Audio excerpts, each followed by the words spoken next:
I feel like he is really glossing over the obvious as if it's like, yeah, people, we went into a recession and then we were out of a recession, so people got real jobs. So you really need to sell Scentsy. But now people don't have jobs again, so now they're trying to sell Scentsy.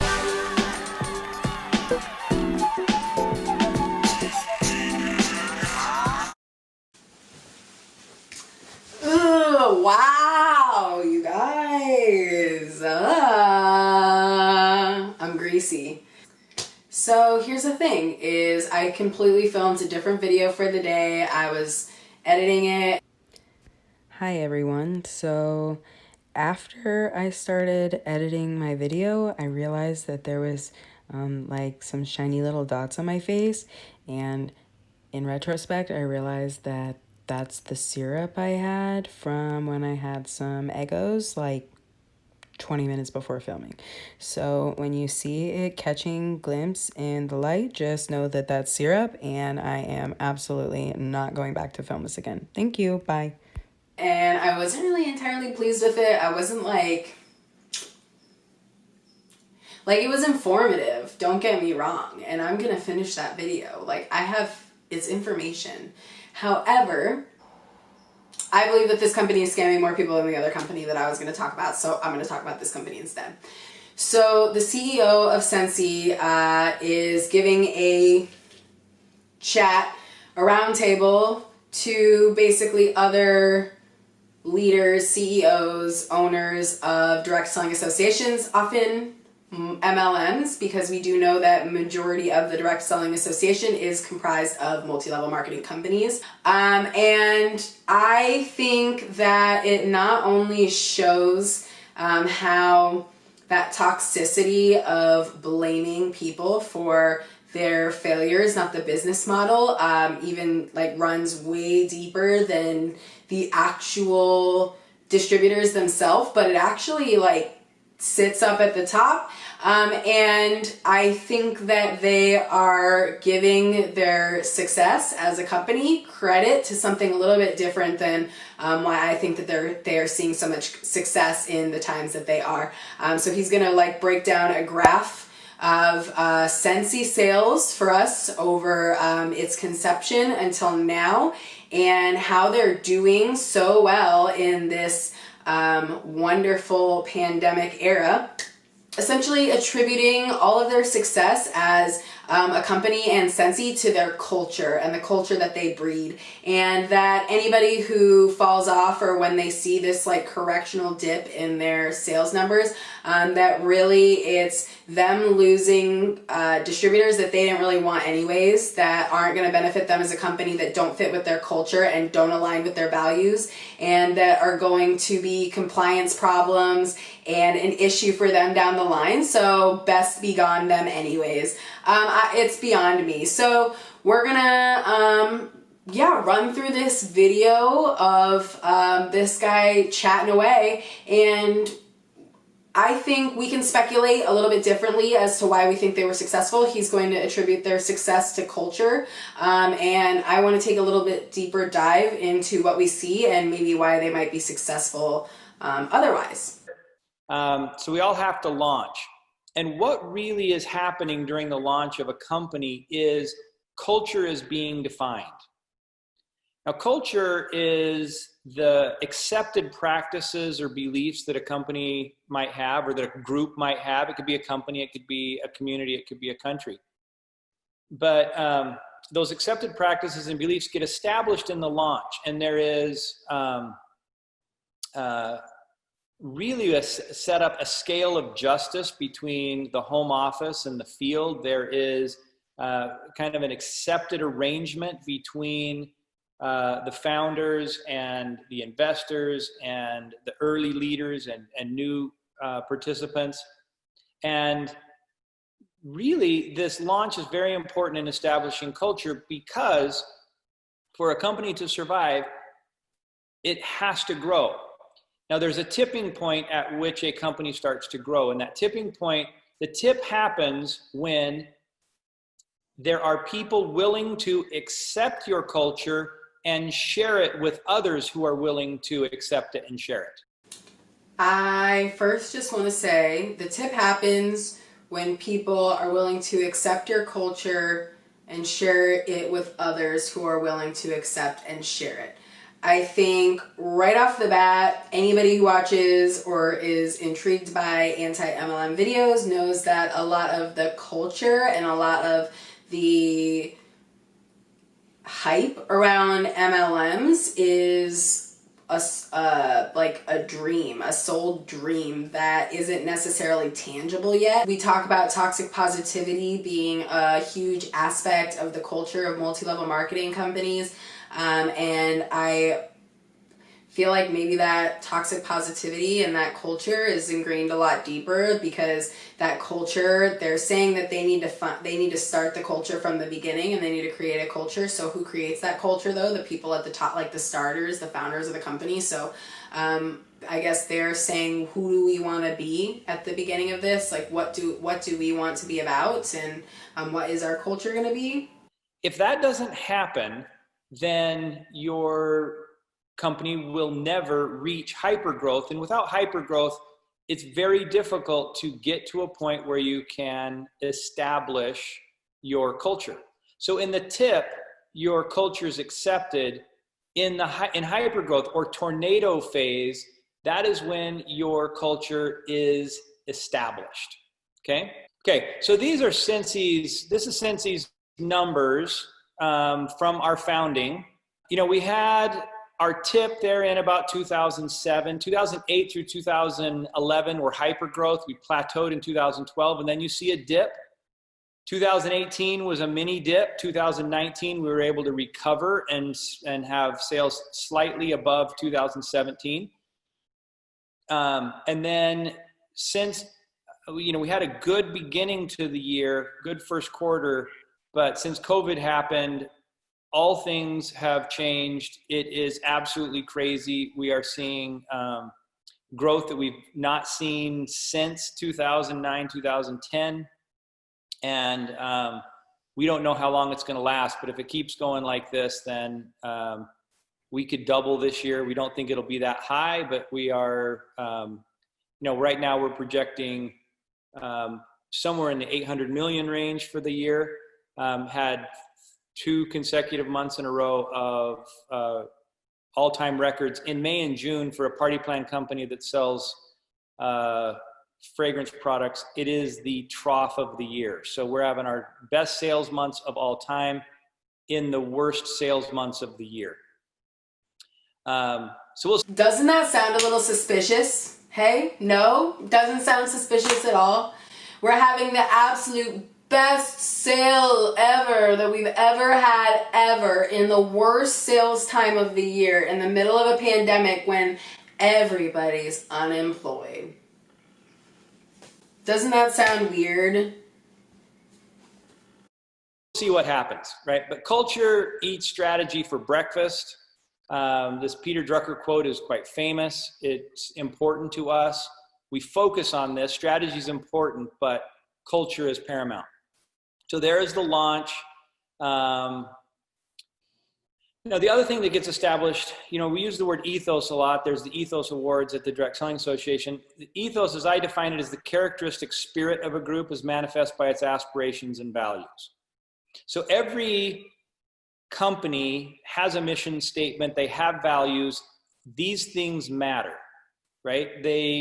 What the company stands for will make a difference in the culture, because this characteristic spirit permeates anybody who touches it. And everybody influences that spirit to an extent, but if that core isn't solid, then the influence can fragment the culture to where it can't withstand challenges. Inevitable. Do you find it maybe a little bit suspicious that the 2008 recession happened and then Scentsy's sales skyrocketed? Maybe not their actual sales, but maybe like their sales force and distributor amounts skyrocketed, which meant that people were looking for income skyrocketed.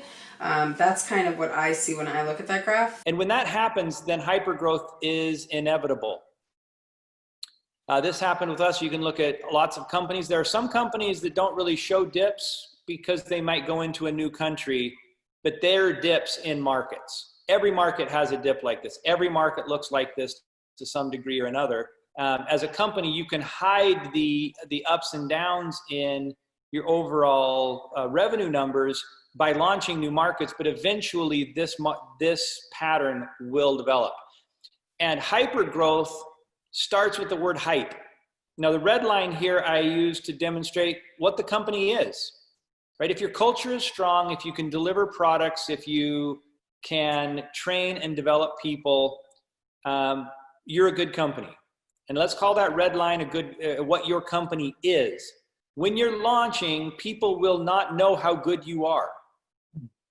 Then they will think you're better than you are. If you have the ability to help one person find financial independence, there will be 10 who works hard. There will be 10 people who think they can find financial independence without working hard. It's just the inevitability of a social business. It's the same thing with every child who starts playing Little League, thinks they can be a Major League Baseball player, but very few put in the work to do it. Excuse me,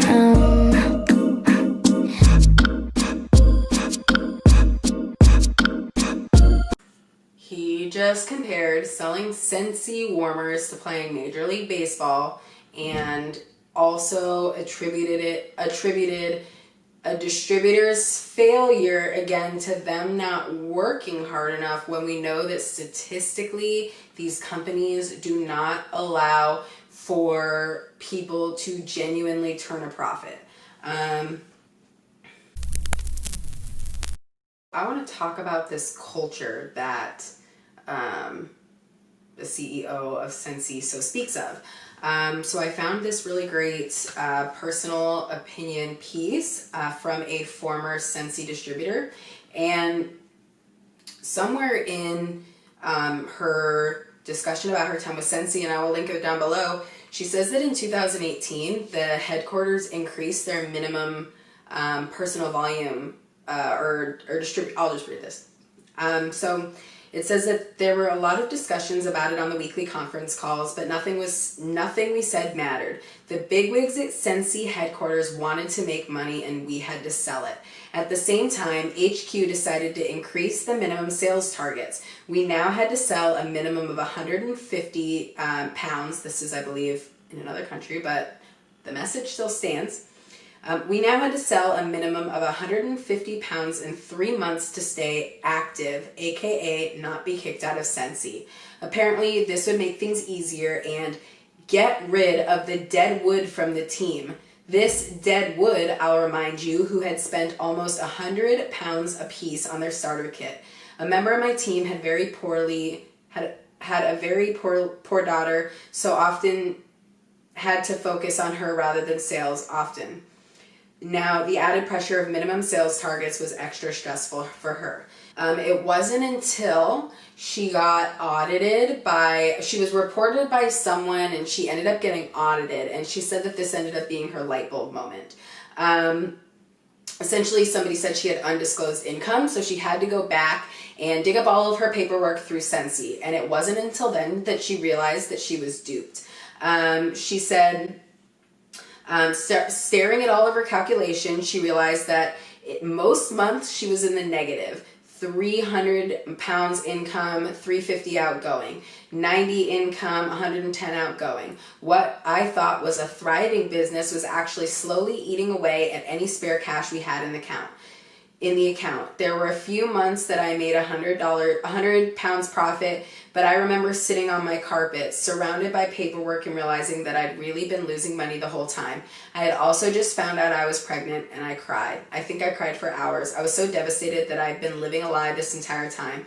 My business wasn't booming, it was skewed against me. Scentsy HQ forced us to buy new catalogs, new testers, new business supplies. I'd paid for bottles of wine or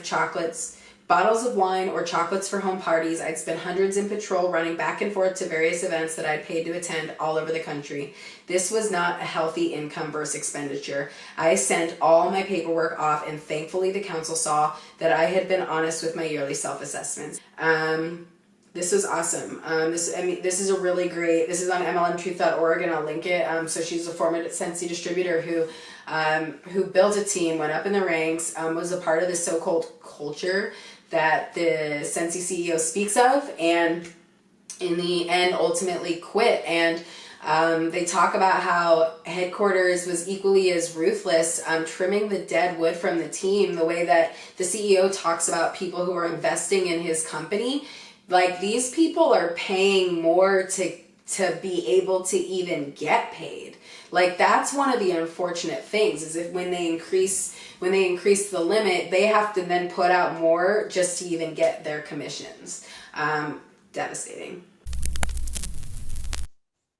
There's a dip. Now, the dip is not something wrong with the business. The dip is actually a healthy correction to identify what you are. There were consultants that joined Scentsy, and there are consultants that join other companies in hypergrowth that think it's easy. They think that they sign up, they post a few Facebook messages, or host a party, and the money will start flowing in, and all of a sudden their financial problems will go away, because after all, they saw somebody that happened to, and that other person isn't any better than me, so why can't I get this luck, right? Those types of people are not going to be as successful as those who work hard, innovate, and hustle. And so when those people realize it's not as easy as they thought it was, they slough, they leave. That isn't an unhealthy thing for a business. It's a correction back to what reality is. He's saying that this dip in their sales is the correction of shitty salespeople leaving their sales force. So to me, he's point blank saying that this graph is synonymous with their sales force. So you're saying, and he's saying that as their culture increases, their sales increase. Is it actually the sales of warmers, or is it the number of warmer distributors that are buying in to then ultimately hopefully make money? Or is it that your sales are through the roof? Because he's making it seem like their sales are just through the roof. But then when he says that there's this correctional shift back to the normal, it's that you're losing salespeople that you didn't really want anyways. Okay. Now, usually the dip lasts longer or goes deeper than what you are.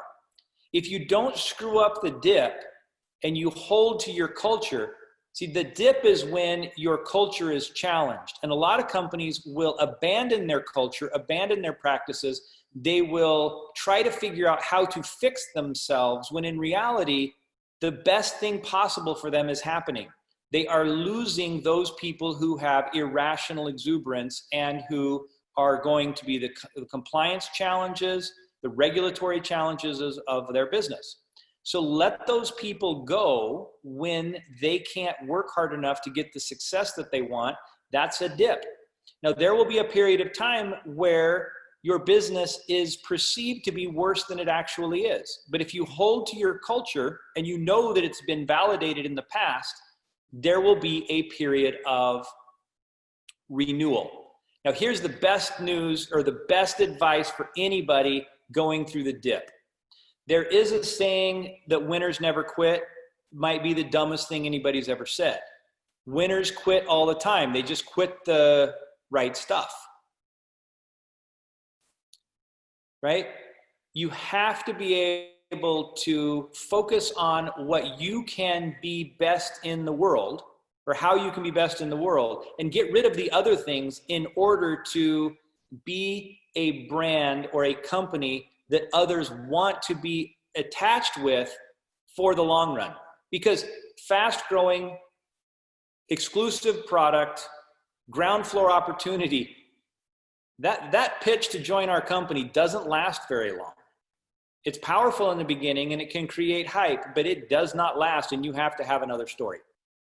If you have another story and you lean on your culture, and your culture is, you withstand that challenge, there's a period of renewal. And that is when your culture is validated. After it withstands the hype, after it withstands the dip, if the culture is strong, then it will come back stronger than ever. So one of the things interesting about our renewal is we had a mini dip. We were doing well after we came down in 2013 and 2014 in sales. 15, we eked out a single-digit growth. 16, it eked out a single-digit growth. 17, we eked out single-digit growth. Then in 18, we had another dip. The question was that going to define our future? Was it going to be a sign of another decline? Or was that going to be an opportunity for us to stop doing the wrong things, start doing the right things more? And that's what we did. And in 2019, we were able to eke out another small growth. But this set a foundation. Do you think they eked out their other small growth from like increasing the amount of like PV that the people had to have in 2018? It's just speculation. A cultural foundation that has prepared us, I think, to handle the challenges that we have right now in a very positive way. And our consultant leaders and our home office executives, our employees, all around, we have people at Scentsy who are committed one to another to make sure that this good thing that we all have is going to be around for each other. And this is really a together kind of experience that we're having right now. And I think that's what's fueling this second phase of hypergrowth. We've got a... He thinks that this togetherness and their culture is fueling the second phase of hypergrowth. Come on. The second phase of hypergrowth is being driven by the fact that there are like 30 plus million people unemployed right now, and people are looking for solutions. People need another opportunity to make money. And MLMs in a time of recession, they do so well because they're gaining a new sales force. They're gaining distributors who are looking to earn commission, but in order to earn commission, they've got to personally consume the product as well. Now, one of the things that I've tried to understand over the last little while is Scentsy tends to do well when other companies are struggling. Now, there are other companies that do well when we do well, but when the world tends to struggle, Scentsy does well. Back when we hit our hyper growth, it was at a time when other companies were searching for questions.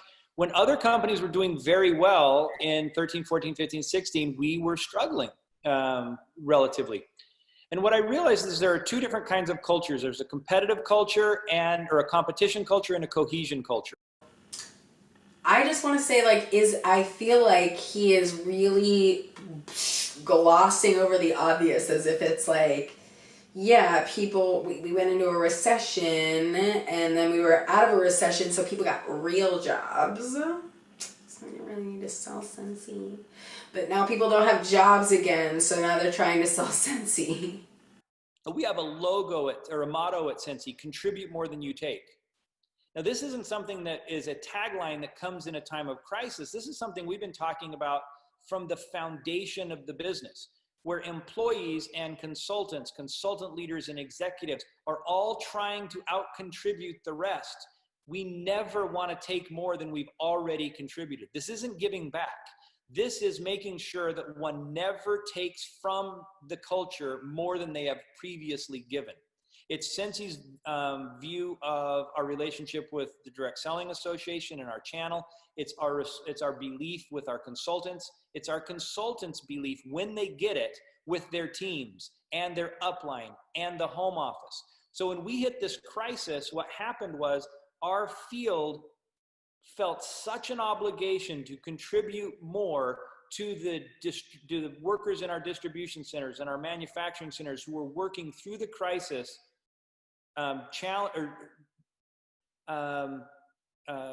jeopardizing their family's health in order to keep their business going. They cared so much about that and with such appreciation in an ethos of...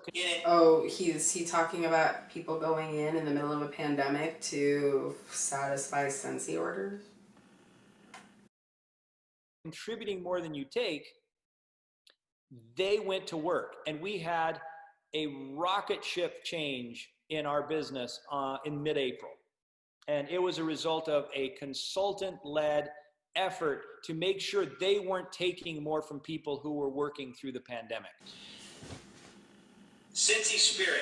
If you go anywhere around a group You of guys. consultants and say the words, they were making sure that they weren't taking more. You guys, are you kidding me? They robbed bank. They literally went out and robbed bank. They're showing their skyrocketing numbers. Do you think that there's that many people that have money sitting around to buy Scentsy warmers, or do you think that there's that many people that are desperate for a solution? trust it, and allow us, I believe, to participate in this world that is very crazy, to compete. When the world is in crisis, people seek unity. When there is comfort and stability, people seek opportunity and competitive advantage. They're looking for what is the best compensation plan for me? What product can I make the most money with? Are the questions one asks when they feel secure. When they feel threatened, they're asking, what community is the strongest for me? What group can I feel most connected to? And so in this world, when they feel safe, they're asking what product what's the best payment plan. But when they feel threatened, they're going to ask, what's the best community for me? I'm not sure what he's on about there. I think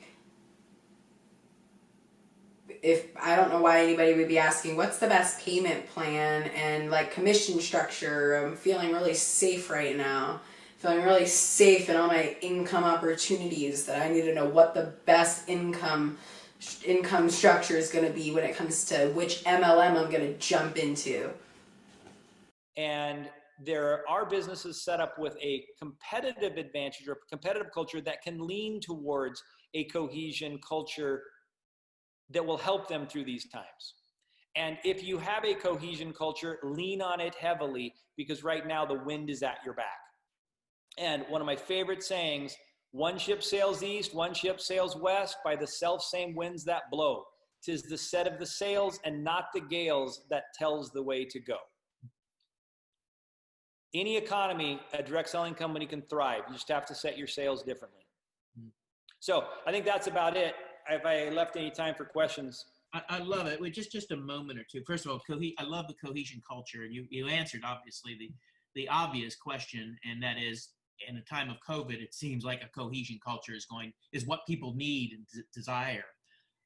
My question, and there are one or two others, but my quick question is, with that transitional dip and growth that you've described so well, and especially now with the growth that we see, that you've seen, how do we know that your patterns are relevant, that this is not such a unique circumstance, cohesion culture aside, that there are other things that are driving that phenomenal growth, and that it's an unpredictable part of the curve that you couldn't have predicted a year ago? Well, I think, again, back to the question, because of the fact, in spite of the fact, it could very well be that we have a blip in growth right now that is purely the result of Bath & Body Works and Yankee Candle, our two main competitors, are shut down. And as soon as they come back online, then there will be more competition. Bath & Body Works and Yankee Candle, we're going to attribute your skyrocketing April growth month to the fact that Bath & Body Works and Yankee Candles kaput. What will happen in that case, we'll probably, we're experiencing hype. We think it's all us, when in reality, it's the fact that our competitors are shut down. We will come back to reality once we are in a fair competitive landscape. And those who thought it was easy are going to slough off, and we'll have another dip.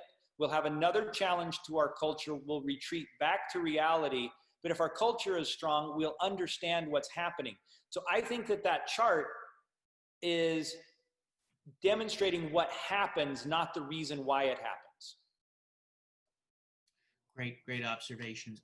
We could go on with this for hours. Great observations.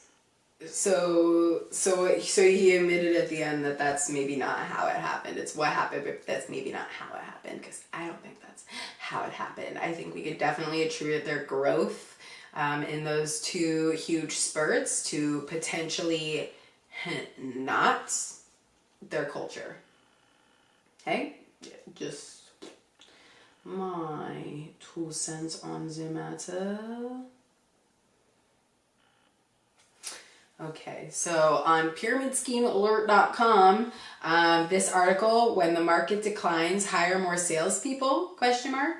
The revelation of MLM fraud, which the recession provides, is this. As the markets shrink and fewer people buy goods, MLMs are ramping up recruitment of salespeople. Here is proof, positive, that MLMs make money off the recruits themselves, not from their sales. The recession reduces the ability of MLM recruits to sell, but increases the ability of MLMs to recruit salespeople. More people are unemployed and desperate, perfect candidates for recruiting to invest in the MLM income opportunity. Of course, they will not be able to sell products, but the market for MLM recruits, who are destined to lose, has increased.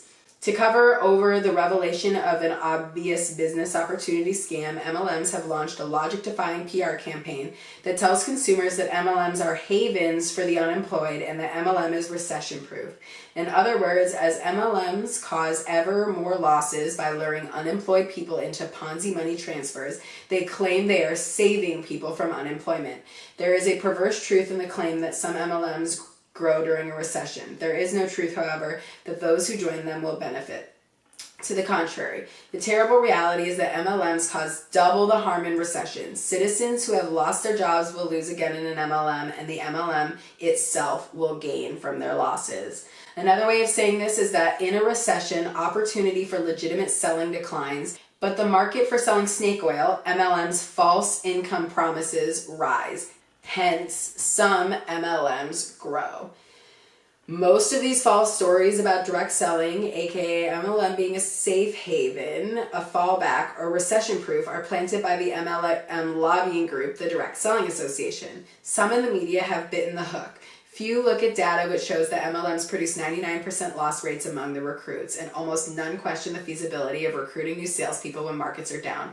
Few reporters draw a distinction between the MLM company gaining revenue and the recruits making a profit. Hardly any know the difference between salespeople selling products and companies selling inventory to its salespeople. They enjoy the chance to report some good news, even if it's untrue. So, and this article is from 2009, you guys. So, the Direct Selling Association has been up to this for a long time. They are not new to this. This is 2020, baby, and they have been finessing the scene for a long time. What is her name? She made a really great video about being at the top of the 1% and leaving. And she said it perfectly, that MLM distributors are victims themselves, and we need to